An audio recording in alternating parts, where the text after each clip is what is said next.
బయటివారు మాకొద్దు రేవంత్.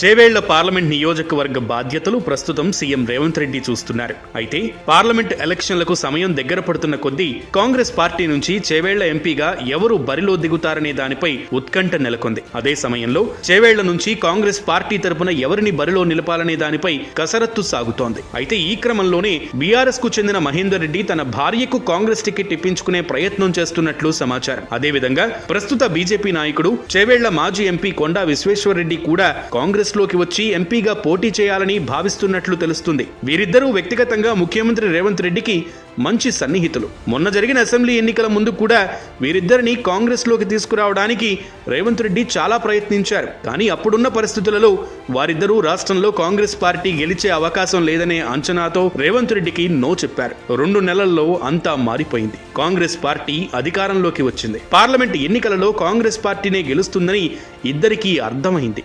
కాబట్టి కాంగ్రెస్లోకి వచ్చి పోటీ చేయడానికి ఇద్దరూ పోటీ పడుతున్నట్లు సమాచారం. అయితే రేవంత్ మాత్రం పార్టీ కష్టాలలో ఉన్నప్పుడు మరియు తను పిలిచినప్పుడు రానివారు ఇప్పుడు పార్టీ అధికారంలోకి వచ్చాక రావడానికి ప్రయత్నం చేయడం అంటే అవకాశవాద రాజకీయానికి నిలువెత్తు సాక్ష్యమని, ఇటువంటి వారితో పార్టీకి నష్టమే తప్ప ఏమాత్రం లాభం లేదనే భావనతో ఉన్నట్లు తెలుస్తుంది. కాంగ్రెస్ పార్టీని అధికారంలోకి తీసుకురావడానికి నాయకులు కార్యకర్తలు ఎంతో కృషి చేశారని, ఏండ్ల తరబడి పార్టీ కోసం కృషి చేసిన వారికే టికెట్ ఇస్తే బాగుంటుందనే అభిప్రాయాన్ని రేవంత్ చేవేళ్ల పార్లమెంట్ నియోజకవర్గ ముఖ్య నాయకులతో అన్నట్లు సమాచారం. చూడాలి మరి ఏం జరుగుతుందో.